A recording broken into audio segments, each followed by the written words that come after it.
So, good morning, classmates. Good morning, ma'am. Our report is groundwater storage, hydraulics of flow of groundwater. I am Laikaib M. Gangosa and my group mate is Justy Ralph Casinto. So these are the topics that we are going to report. First, we have the definition of groundwater, the aquifer, well types and spring. Third, we have the groundwater flow, recharge, discharge. Fourth, we have the groundwater sources. Fifth, we have the groundwater movements. Sixth, we have the pumping and overpumping. And lastly, we have the groundwater and land use.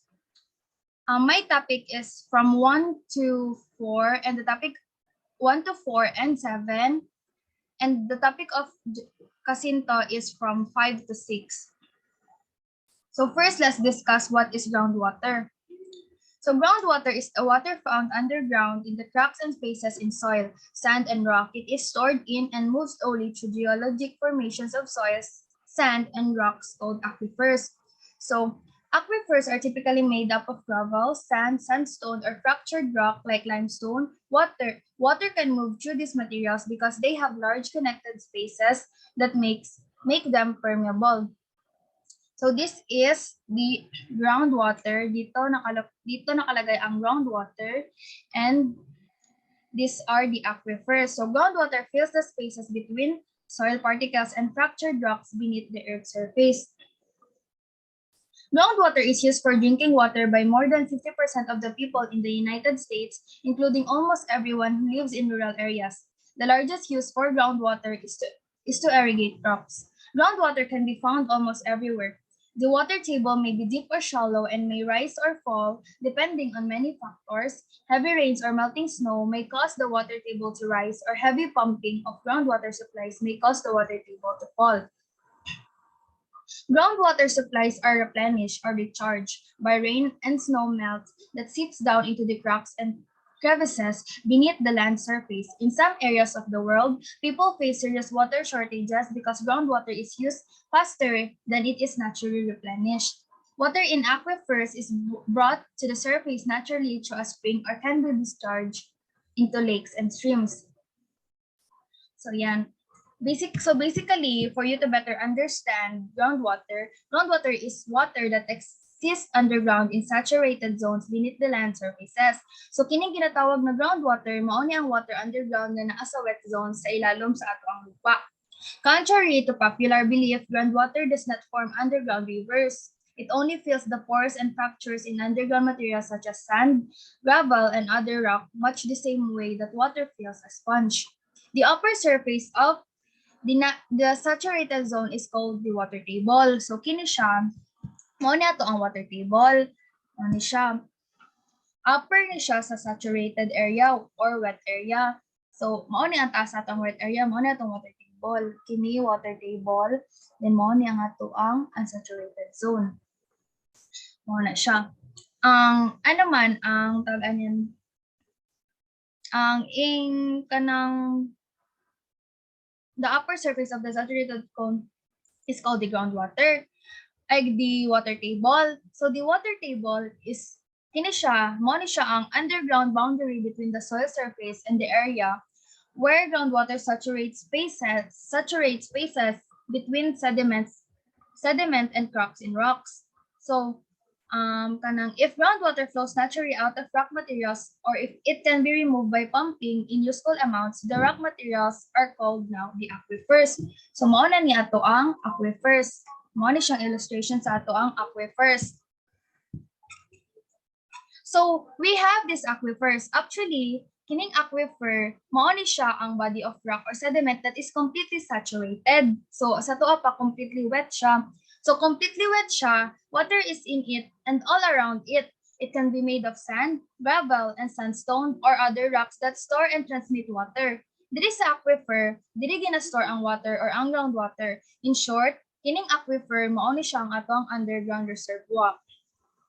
So groundwater, an addition lang no, groundwater moves slowly, typically at rates of 7 to 60 centimeters or 3 to 25 inches per day in an aquifer. As a result, water could remain in the aquifer for hundreds or thousands of years.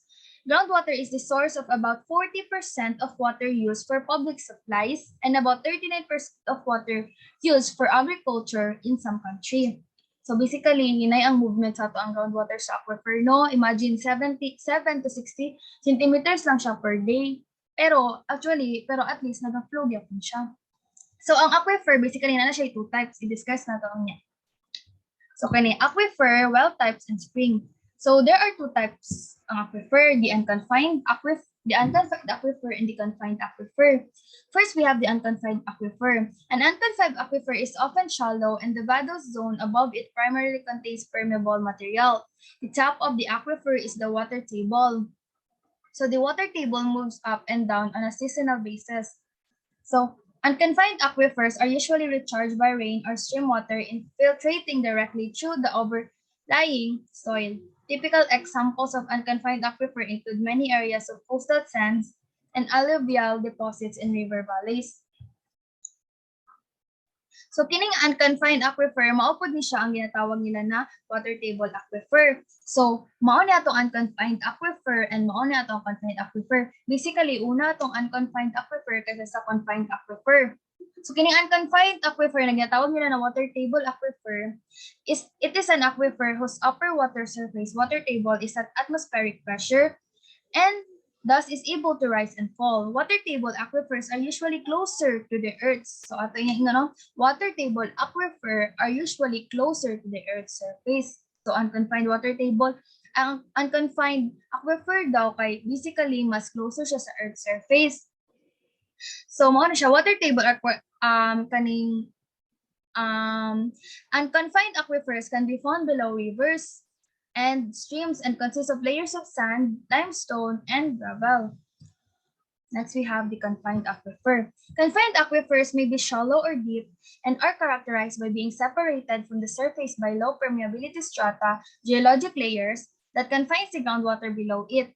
In a confined aquifer, groundwater is generally under pressure. This water pressure may vary seasonally. Similar to the water table in an unconfined aquifer, groundwater in a confined aquifer is under pressure. It will rise in a well bore above the level of the aquifer penetrated by that well.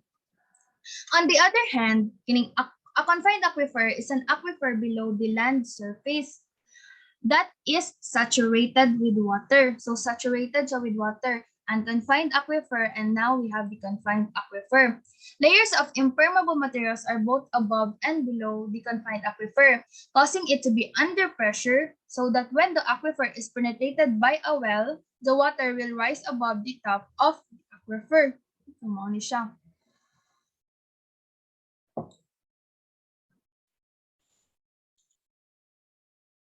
Next, we have the well types, the artesian well and flowing artesian well. Artesian and flowing artesian wells are type of wells drilled into confined aquifers. An artesian well is one in which the groundwater rises above the level of the penetrated aquifer. The water in an artesian well will rise to an elevation at which the pressure of the water in the aquifer is matched by the pressure reflected by the elevation of the water in the well. This level is known as the hydrostatic level. If groundwater reaches all the way to the surface under its own pressure, the well is called a flowing artesian well. Basically, ang artesian well, it is a well that taps into a confined aquifer. So, well daw siya nga nag-tap sa confined aquifer. Under artesian pressure, water in the well rises above the top of the aquifer but does not necessarily reach the land surface. So, kung ang water in an artesian well will rise to an elevation at which the pressure of the water in the aquifer is matched by the pressure reflected by the elevation of the water in the well, this level is known as the hydrostatic level. Unlike traditional wells, which require a pump, water in artesian wells move to the surface naturally due to pressure. So from the word hydrostatic itself, which means relating to or denoting the equilibrium of liquids and the pressure exerted by liquid at rest. Sa kanina pong flowing artesian well, kaning flowing artesian well, it is one that has been drilled into an aquifer where the pressure within the aquifer forces the groundwater to rise above siya, then on the land surface naturally without using a pump. So in short, If ang groundwater ni gawas na sa artesian well and nag-flow na ang water sa land surface, matawag na ang artesian well na flowing artesian well. So flowing artesian wells can flow on an intermittent or continuous basis and originate from aquifers occurring in either unconsolidated materials such as sand,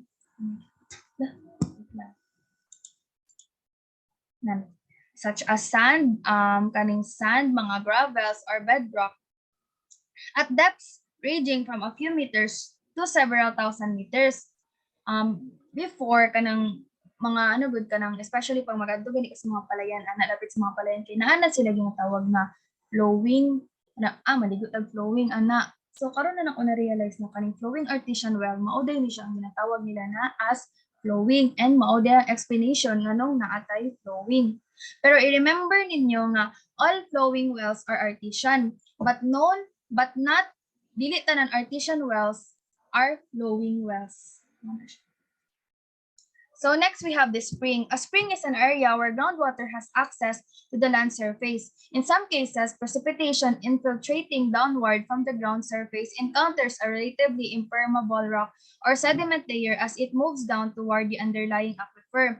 The groundwater, which cannot pass through the low permeability layer, moves along the top of the layer until the layer is exposed at the ground surface and the water can emerge as a spring. In this typical gravity spring, the most common form of spring, gravity is the driving force for water movement. So mauni siya ang atoang spring. Siya groundwater flow direction. Tas mauni ang atoang spring. So ang spring daw, it is the result of an aquifer being filled to the point that the water overflows onto the land surface. So we all know, as what I had said earlier, ang atong aquifer mo ni siya atong underground reservoir of water. Bali dili na ka-store ang ato ang groundwater. So if ang aquifer na to ma-filled siya to the point na mag-overflow, dili na nato mabuo ang spring. So springs occur when water pressure causes a natural flow of groundwater onto the earth's surface. As rainwater enters or recharge the aquifer, pressure is placed on the water already. So this pressure moves water through the cracks and tunnels within the aquifer, and this water flows out naturally to the surface at places called springs. So basically, the most common type of spring is the gravity spring. So gravity springs are formed by gravity. The water is pulled down through the ground until it can't go any further. So it moves horizontally until it reaches an opening, usually on the side of a hill or cliff. So we have the groundwater flow. In hydrology, groundwater flow is defined as the part of stream flow that has infiltrated the ground, entered the phreatic zone, and has been or is at a particular time discharged into a stream, channel, or springs and seepage water. Groundwater flows from recharge to discharge areas through pores and fractures in sediment and rock in the zone of saturation. So, unsa ni ato ang ginatawag na phreatic zone? Mao ni siya ang ato ang subsurface zone of soil wherein or rock in which all pores are filled with fluid. So yan siya. In hydrology, groundwater flow daw is defined as the part of stream flow that has infiltrated the ground, entered the phreatic zone or subsurface zone of soil or rock in which all pores are filled with fluid. So mauna na siya. Groundwater flows from high elevation to low elevation and from high pressure to low pressure. There are local, intermediate, and regional groundwater flow systems. Groundwater residence times may range from tens of thousands of years. So the rate of groundwater flow is dependent on the hydraulic conductivity and hydraulic gradient. The greater the hydraulic conductivity or the greater the hydraulic gradient, the more rapid groundwater flows. Kining aquifer na to, kining aquifer hydraulic conductivity is the measure of the rate of flow of water in the aquifer. So on the other hand, kining hydraulic gradient tapod, it is the driving force that causes groundwater to move in the direction of maximum decreasing total head. So nakadepende daw ang rate of groundwater flow na to sa atong hydraulic conductivity and hydraulic gradient. Recharge. So recharge is kaning groundwater recharge or deep drainage or deep percolation is a hydraulic process wherein water moves downward from surface water to groundwater. Recharge is the primary method through which water enters an aquifer. This process usually occurs in the vadose zone below plant roots and is often expressed as flux to the water table surface. So groundwater can be recharged from rainfall, irrigation, infiltration, or leakage from surface water bodies. Recharge to unconfined aquifers occur over a wide area directly above the aquifer. Recharge to confined aquifers occurs where the aquifer is exposed at the surface or from leakage to confining layers. Recharge to confined aquifers can occur directly where it is outcrops, typically at a higher elevation, many kilometers away where it is unconfined, or via slow downward seepage to an overlying leaky aquitard. So kining recharge, it is the process whereby groundwater is filled up again by water entering the groundwater system. Kana sa Bisaya pa, ang recharge daw na ginatawag diri mao ni siya ang paano ma-restore nato ato ang groundwater. Basically, groundwater can be recharged from kung ginaingon ganina na rainfall and irrigation, infiltration, or leakage from surface water bodies like sa stream, channel, or lake. Recharge to unconfined aquifers occurs over a wide area directly above the aquifer. So ang recharge to confined aquifer na pod occurs where the aquifer is exposed at the surface or from leakage to confining layers. So recharge to confined aquifers can occur directly where it outcrops. Next, we have the discharge. Groundwater discharge is the term used to describe the movement of groundwater from the subsurface to the surface. There is natural discharge, which occurs into lakes, streams, and springs, as well as human discharge, which is generally referred to as pumping. The natural discharge is controlled by the topography and geology, with groundwater discharging in topographically low areas, for example, valley floors, containing higher permeability sandstone layers or gravel. Mauna ni siya. Ato ang discharge. Diba natay recharge na po tayo discharge. In contrary na po to recharge, basically, ang discharge, mao ni siya ang groundwater, mao ni siya wherein ang groundwater, mulive siya or muhawa sa aquifer. Kani ana ato illustration dire. Mao na to ang recharge area, tapos mao na pud niya to ang discharge area. Muhawa na to ang groundwater sa ato ang aquifer. Ang discharge ay mangyayari lang by the use of groundwater pumping or leakage to surface water bodies. Na siya. Addition. Discharge is a process whereby groundwater, as what I said earlier, leaves aquifer. Discharge can occur through groundwater pumping, leakage to surface water bodies, base flow, or spring seepage. Mao na ni ato ang recharge mo pasulod ang water, ang water, surface water sa ground, which is matawag na siya na groundwater. Kaya kung naapa siya sa surface sa earth, surface water pa siya. So ang recharge mangyayari lang siya by the precipitation or kaning rainfall. Then, isip niya, magsulod ang water dito sa mga pores na ginunan ko ganina, then masulod siya dito sa aquifer. Then, ang discharge na pod, mauna siya ang mag-leave na ato ang groundwater sa ato ang aquifer. Marina. Do you know that there's a whole lot of water beneath your feet? Large amount of water are stored in the ground. The water is still moving, possibly very slow, and it is still part of the water cycle. Most of the water in the ground comes from precipitation that infiltrates downward from the land surface.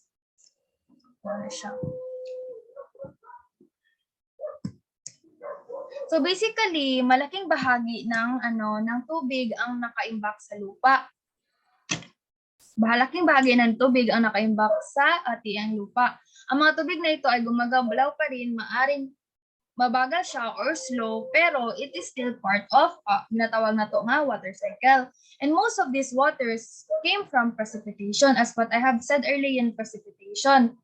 And this precipitation is water released from clouds in the form of rain, freezing rain, sleet, snow, or hail. Kaning permeability na ginatawag ganina na palit-ulit ato makita ang word na permeability. Mao ni siya ang measure of the ease of passage of liquids or gases or specific chemicals through the material. So mao ni siya ang ato ang measure sa ato ang passage sa liquid sa ato ang material o ginatawag na katong mga ano ganina to mga rocks or mga soil dito sa may aquifer na to. Kadi ba ano na to siya ganina gi-explain na to ang naman ang flow sa groundwater dito o. Gi-explain natin dito na part na parang ang groundwater kay same lang siya anang water good na ginabutang nato sa sponge na for example ang water ibutang nato sa sponge nga na pud ang pagsulod sa groundwater sa ato ang aquifer or sa ato ang saturated zone sa atong sa underground. Ano siya.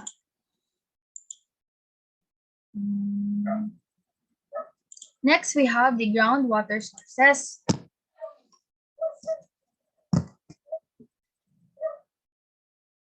Groundwater sources have their origin in the water cycle and are held in aquifers beneath the ground surface. These aquifers can be penetrated by wells to provide a clean water source. Water that falls as precipitation flows along the surface of the ground. This surface water infiltrates into the ground surface and is held in soil and is held in soil pore spaces and in the fractures of rock formation. So gaining access to groundwater sources therefore requires digging or drilling through the groundwater and into an aquifer. Ano na siya. Basically, ang groundwater stored siya sa aquifer. As what I had said earlier, nga kining aquifer mo siya ang body or rock of sediment that is completely saturated. As precipitation happen, water falls to the surface of the ground. Basically, pag ang water naa siya sa surface, sa ground, kung gingon ako kanina, surface water pa siya. So, kung maadto na siya sa underground ang water, magiging groundwater na ang tawag. And so para kita tao, in order for other living things, para maka-access sa groundwater, need not ma-access na ang groundwater through digging or drilling the ground and into an aquifer. Since aquifer is a layer of earth material that is capable of yielding a usable quantity of water, the amount of water that an aquifer may yield is dependent upon the porosity and permeability of the material found in the earth layer. So mao na ni siya ang ato ang palit-ulit na word mo kita ganina permeability. So permeability is a measure of the ease of passage of liquids or gases or specific chemicals through the material. I-take note na nato na ang ma-provide lang sa aquifer na quantity of water ay nakadepende sa porosity and permeability sa material na makita sa earth layer. So basically na pod kaning porosity mao ni siya ang percentage of void spaces in the rock. So ang permeability, kung gingon na po ako ganina, it is a measure of the ease of passages of liquids or gases or specific chemicals through the material. For you to easily understand this, the main difference between porosity and permeability is that kanang porosity is a measurement of space between rocks, whereas permeability is a measurement of how easy it is for fluid to flow between rocks. Sometimes people visualize groundwater sources. Visualize groundwater sources as a lake or a river flowing underground, but most commonly groundwater occurs within the small pores between soil and sediment particles. Groundwater sources are beneath the land surface and include springs and wells. As can be seen from the hydrologic cycle, when rain falls to the ground, some water flows along the land to streams or lakes. Some water evaporates into the atmosphere, some is taken up by plants, and some seeps into the ground. As water seeps into the ground, it enters a zone referred to as the unsaturated zone or the bado zone. So bado zone ganina na makita sa nato na term, mao na siya ang unsaturated zone. Water moves through the unsaturated zone into the saturated zone, where the interconnected openings between rock particles are filled with water. So most of us kay gina-visualize nato ang groundwater nga river or lake sa underground. Pero mali day na siya kay kining river o lake mao ni sila ang mali na siya kay kaning walay river or lake na ginaano sa wala tay river or lake na ang river or lake na makita na to underground, dili na siya mao atong ginatawag na groundwater. And sometimes po naapoy tao na gina-visualize sila ang groundwater as river and lake, kanang river and lake na makita na to. So kanang river and lake dili na siya groundwater, matawag na nato na siya na surface water since naan siya sa surface sa earth, wala siya sa underground. So example of groundwater sources are springs and wells. Di ba kanina sinabi ko na ang meaning ng spring, na ang springs is the result of an aquifer being filled to the point that the water overflows onto the land surface. So on the other hand, or basically, ang well, mao ni siya ang hole drilled into the ground to access the water contained in an aquifer. A pipe and a pump are used to pull water out the ground, and a screen filters out unwanted particles that could clog the pipe. Again, pag mag-ulan and water, pag mag-ulan and water, kanang ma-fall siya to the ground, and then it will become a surface water, then ang iba na water flows along the land to streams or lake. Some water evaporates into the atmosphere, and ang some kay ano siya, kanang tawag niyan, di ba, uban madto sa lake, tapos ang iba sa air, tapos some is taken up by plants, tapos and some kay moadto siya sa ground, then mo enter siya sa unsaturated zone, sa vadose zone, then padulong na pod siya sa saturated zone or wet area, or sa aquifer where there is already stored water na daan, since ang aquifer kay reserva siya sa water. Then once ang aquifer ma-filled and mag-overflow, dira na mo gawas ang atoang spring.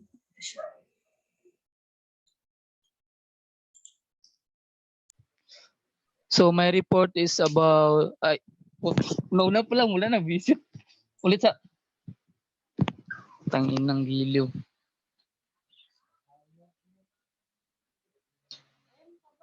Sige Kas. Wait lang. Unsa, ingon lang kung okay. Game diretso na.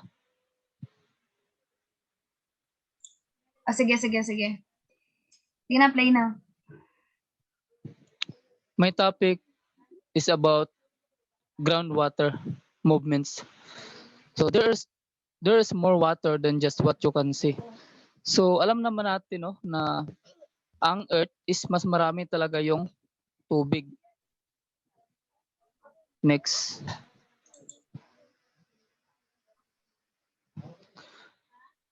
Ground movements. The water table or the potentiometric surface of a confined aquifer is not a flat surface. Rather, there are high areas and low areas just like the hills and valleys found on land. Just as surface water tends to flow downhill, groundwater tends to move down gradient from water table areas or potentiometric regions of higher elevation to water table areas or potentiometric regions of lower elevation. So, ang water ay ang kwan di ay aring tubig day gisag ang groundwater is gamove siya. So, diri sa tuwa dili lang siya flat surface no. So napunta ng mga bukid, di ba? So ibig sabihin ana kung aron sa mga bundok mas kuan ang tubig dira, mas daghan dira ang tubig na nagapababa. So og naga-move ang water. So mo na bisag asa lang siya nagahatag like sa mga sapa nga na. Next.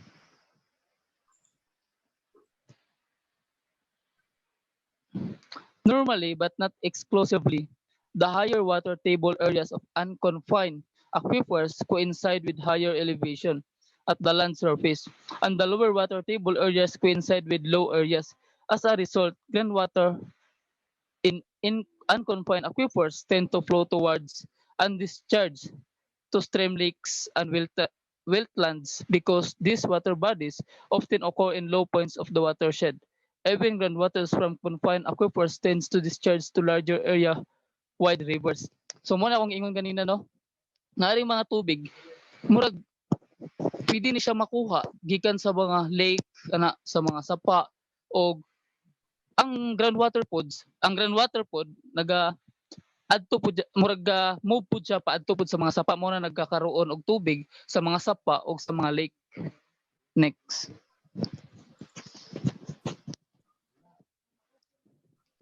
When referring to how fast surface water moves, no, it is about flow rate, no. Hydrologists generally talk in terms of either meters or feet per second. Groundwater moves much more slowly than water in streams. So ibig sabihin lang nino sa ang groundwater kung ikumpara nimo siya sa groundwater og streams, ang groundwater mas hinay lang gid siya mo mag-move. Ang groundwater ara sa ilalim sa ara sa ilalim sa lupa. Then ang streams is kanang mga tubig nga makita nimo sa sapa. So kung mapansin nimo ang sa sapa, paspas jud kay ang flow sa tubig. So often at rates of only a few centimeters inches per day. Groundwater velocity is controlled by the permeability of the aquifer and steepness of the water table or potentiometric surface. The permeable the aquifer and the steeper the slope of the water table or potentiometric surfaces. Example, the pressure gradient. The faster groundwater moves in highly permeable gravels or infrastructures. In fractures, groundwater may move 10 meters. So, pag ang tubig is nasa sa flat surface, hina lang siya mag-move. Unlike sa kung nakaslope ang kanang murag ang table ang murag ang lupa, pag nakaslope na siya, mas kusog ang pag-flow sa tubig unlike anang naka-flat lang siya. So, kung mapapansin niyo para sa mga bundok, no, mga bukid kayo, dira man ginagig ka ng mga tubig, mas daghan yung tubig dira. Like if kung nakaadto na mo sa Lake Cebu, no? Sa Lake Cebu, ang tubig dito is wala ginabayaran, kumbaga murag natural lang siya nga kumbaga tuburan or flowing na ingon. So, mo na siya. Next.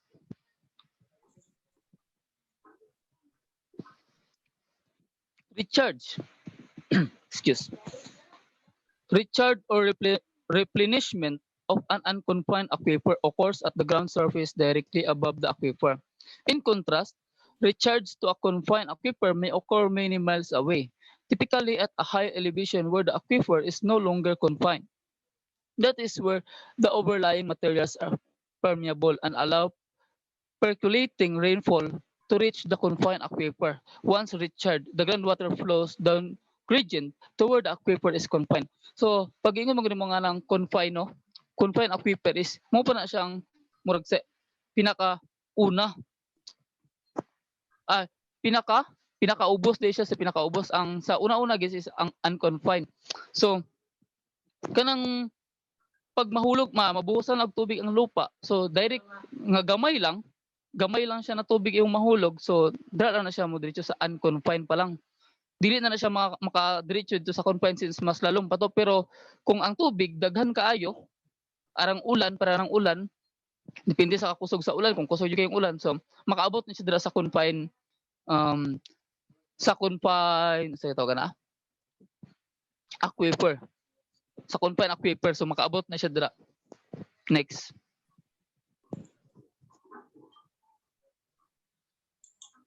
Pumping and overpumping. Wells supply water by being drilled to a depth below the water table of an unconfined aquifer or into a confined aquifer.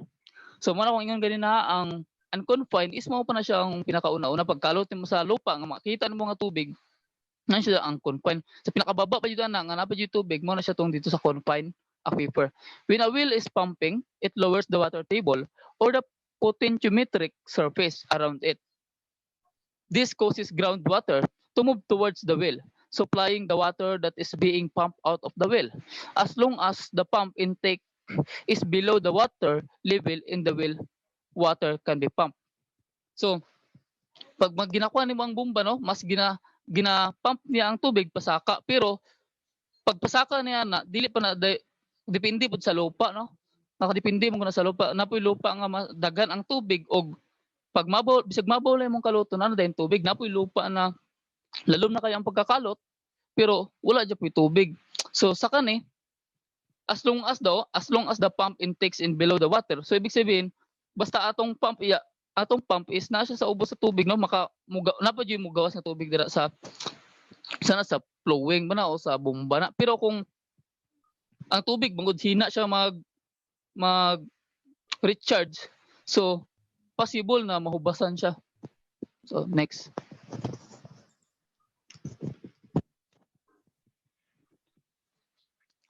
Well interference.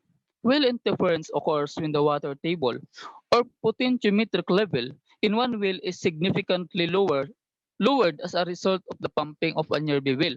Sometimes the interference can be so great that the water table or potentiometric level in the first well is lowered below the pump intakes or even below the bottom of the well itself.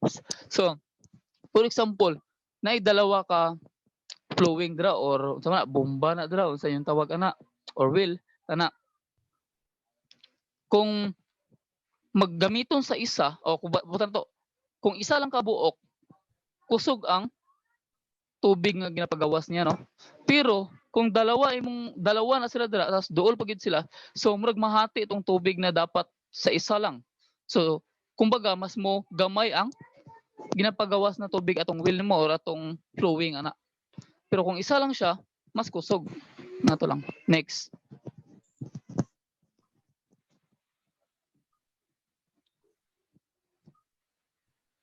How can wells interfere with one another? When pumping begins, the water table or potentiometric surface around the well begins to drop as the aquifer supplies water to the well. This drop in water levels is called drawdown. The area of drawdown is shaped like a three-dimensional funnel-shaped cone centered on the well. Pumping rate and aquifer characteristic determine the depth of the drawdown cone and the aerial extent horizontal of the drawdown. Next lang. Ito ay kita tong figure niya. So makita mo sa figure no, makita nimo na dira ang mga explanation kung asa dapat ang aquifer no, ang well ana. Dili lang gid kay makuan diri kay makuan ko no. Next, the following illustration represents the water table as the top of the lower cube, the aquifer as the lower cube itself, and the well as a pipe extending from the land surface top of the upper cube down to the aquifer. Below the water table, the drawdown cone, also known as a cone of depression, is indicated. How deep and how wide the drawdown cone is depends on aquifer characteristic and how much water is being pumped. Interference occurs when the drawdown cone from one well reaches another well and lower the water level in that well. Consider the following two examples of well interference in a water table aquifer. So, sa kani manggod, muna akong ingon ganina na pag magbutang ka og bomba gani, dili tanan lupa is kanang pagkalot nimo og bisag mabaw lang na tubig. Ang iban lalom kayo. So nakadepende na siya dira. Na iban nga bisag lalom na kayo nakalutan wala pay tubig. So possible na dili ka pwede magbutang dira og bomba or will ana. Next. First, suppose a high capacity irrigation well. Well 1 is drilled near two shallow private drinking water wells. So, well 2 and well 3. High pumping volumes from the irrigation well may lower the water table from its origin level to a new lower level, which is at a depth below the private wells. So, as you can see sa figure, no, sa well, for example, magsabay sila o gamit sa tubig, tatlo sila, karang well 1, well 2, well 3. So, based sa figure, pag nagsabay na sila tapos once nga murag so una murag ma short sa tubig, una gid ni mawala inis kaning well 2, no? Kay murag diri lang siya taman sa unconfined nga aquifer, no? Next, kung ang next ana is arang well 3 kay nakaadto mo isa sa confined aquifer pero dili kay siya lalom jud kayo, dili pare aning sa well 1 nga murag naubos jud maayo siya kumbaga mas dagan gid nga tubig ang kaya niya i-pump ang kaya niya i-pump out. So mo na. Next.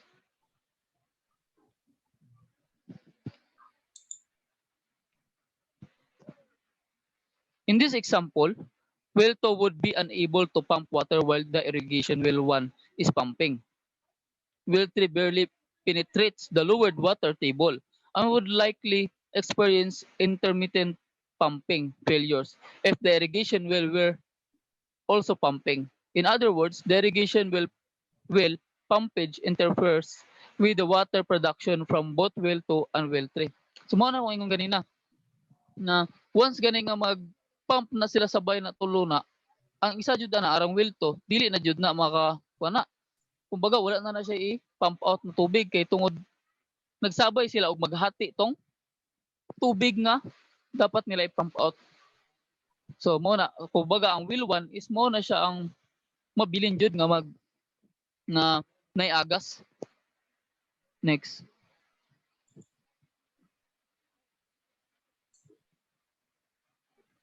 As another example, suppose a city wants to increase its water supply.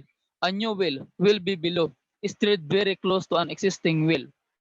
Well A, that is highly productive. When both wells are pumping, they mutually interfere with one another, and the production of both wells is lowered. Because of this mutual interference, the combined production of the two wells may be only slightly greater than the production of each well by itself. In the diagram above, the drawdown associated with well A by itself is shown as a heavy dashed line. Well B pumping by itself would produce a similar drawdown around itself. Note that the amount of water available to well A from the bottom of the cone to the bottom of the well has been substantially reduced by the placement of well B too close to well A. Neither well A or well B can now produce as much as it if they were pumping by themselves. So mao ni siya paulit-ulit lang siya no nga kani silang dalawa once nga gisabay nimo na sila og naghimo ka og well o na, magbutang kag well sa asa man nga lugar tapos gihimo nimo ang dalawa tapos dikit lang sila ang ginagawa ang ginaproduce ng isa is same lang pud sa isa. So kumbaga kung isa lang to imong gibuhat ito imbis na mas kusog no kay gidalawa man gid mo kay gusto nimo duha para dili mag-agaway pwede pod pero ang kakusog nga pump out nga water is dili na siya the same sa kakusog kung isa lang imong gibutang dira. Kumbaga maghati sila. Mo lang. Next.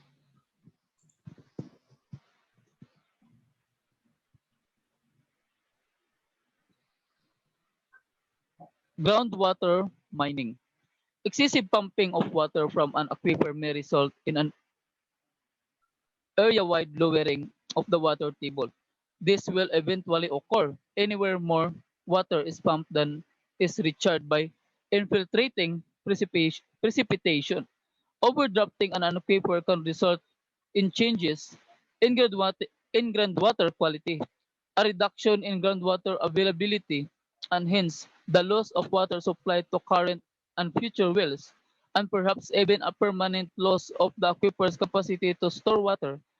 Many states use the water right process to manage groundwater quantity and to ensure that overdrafting does not occur.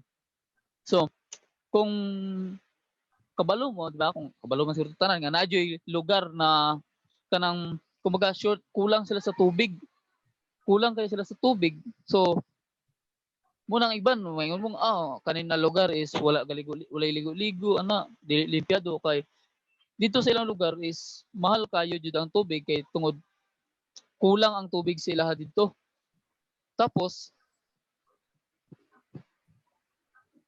tapos ang kuan man gud ana ang paggamit sa tubig is paspas kayo kumbaga daghan ang gagamit pero ang pag-recharge niya na no ang pagkuha na sa groundwater is hinay so mao na nga possible jud kayo nga mahurot jud ang tubig magka-shortage jud og mao na nga ang uban daw nga lugar gina murag gina kuan nila ba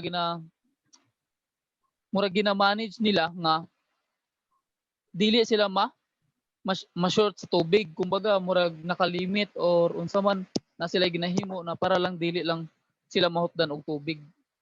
Next.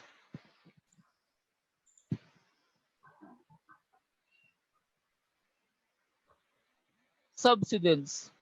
There is a limit to how much groundwater can be pumped out of an aquifer without causing depletion of the resource. If more groundwater is pumped out than is naturally recharged by precipitation, the amount of water stored in the aquifer will decline. In some areas, pumping has resulted in subsidence sinking of the land surface. Similar conditions may arise from the pumping of petroleum. So makita naman sa picture no murag na nagka-crack siya no murag nagliki ang lupa. Kay nakuan mo guna nang nahutdan siya og tubig. Kumbaga sa sobra kahurot ang tubig sa lupa, nagka-crack siya kumbaga kailangan mo kayo dapat ang kailangan man gyapon kayo ang tubig sa lupa no ug sa mga bato para kumbaga murag gapatong ko na ang lupa sa tubig. Importante jud kayo na siya para makuha niya ang mass sa lupa. Next.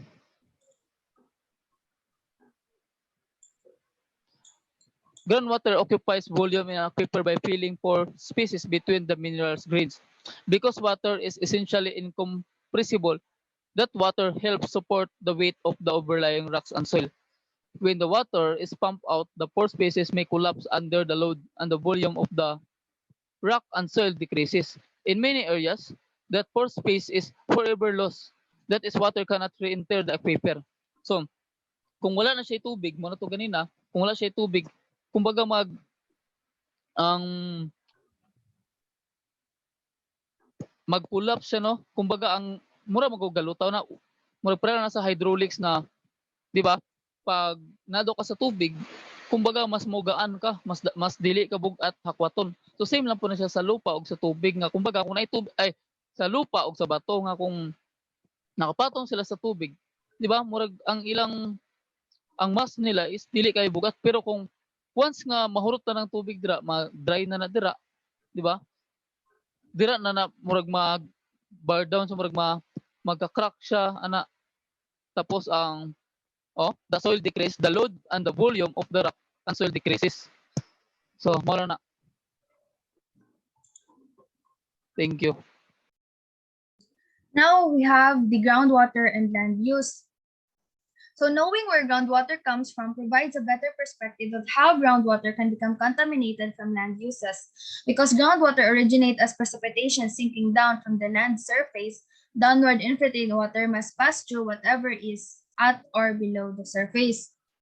So same sa uban na source of water, ang tubig sa lupa or atong groundwater, dali lang po siya makontaminate sa iba't ibang paraan na siya from atmospheric or pwede po sa septic system.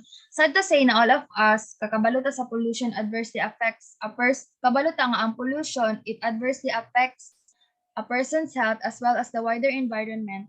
Diba kung when a person breathes polluted air, they are at higher risk of developing asthma and other types of respiratory disease. So same lang po na siya sa ato ang groundwater. If mapollute ato ang groundwater, naa po na siya affect sa ato ang health. So mao to siya. Next, kay kaning kay when looking specifically at the environment, kining air pollution directly causes the production of acid rain. Air pollution naga-affect po na siya and it sa rain na siya effect sa rain ba, and then the rain will turn into acid, and then which can damage trees and is known to make water far too acidic for fish and other forms of aquatic life. Diba, since we all know na gingon ako ganina na ma-recharge ang ato ang groundwater by the use of the precipitation. Then ang precipitation, di ba, mao man na siya katong rain na mag-fall good ang rain sa tong So pag di ba ang aquifer na to, gina-recharge na to siya by the use of the rainfall. So kung ang rainfall acidic siya, na tendency nga katong acidic rainfall mo sulod pod sa to ang groundwater.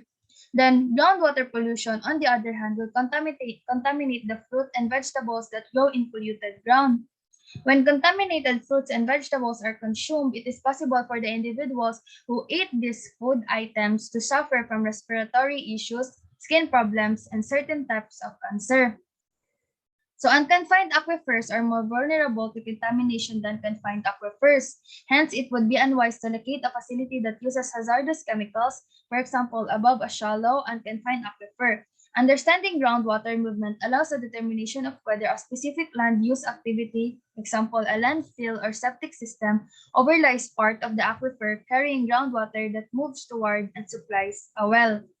Basically, mas dali makontaminate atong unconfined aquifer since dool siya sa ato ang earth surface kaysa sa sa confined aquifers. Kaya di ba una man ang unconfined aquifers before sa confined aquifers? So ang water from unconfined aquifers is much more likely to be contaminated with chemicals released by human activities since it has a direct connection with surface. Areas where soil has been baked hard by drought cannot soak up water from heavy rainfall. Instead, it runs off into storm swells or nearby streams. So you see water all around you every day as lakes, rivers, ice, snow, and rain. There are also vast amounts of water that are unseen, water existing in the ground. And even though groundwater is unseen, it is moving below your feet right now. As part of the water cycle, groundwater is a major contributor to flow in many streams and rivers and has a strong influence on river and wetland habitats for plants and animals. People have been using groundwater for thousands of years and continue to use it today largely for drinking water and irrigation. Life on Earth depends on groundwater just as it does on surface water. So, bisan dili na to makita ang groundwater, unlike sa surface water na naa lang siya dira sa surface sa Earth, still life on Earth depends on groundwater. So remember always nato na it is important to maintain groundwater quality because this water is necessary or kailangan for drinking and irrigation. Ang contaminated water, increase niya ang chances na ang individuals who consume the water will become sick and even develop long-term health complications. When used for irrigation, poor groundwater can damage the plants and worsen the surrounding environment. And that would be all. Thank you.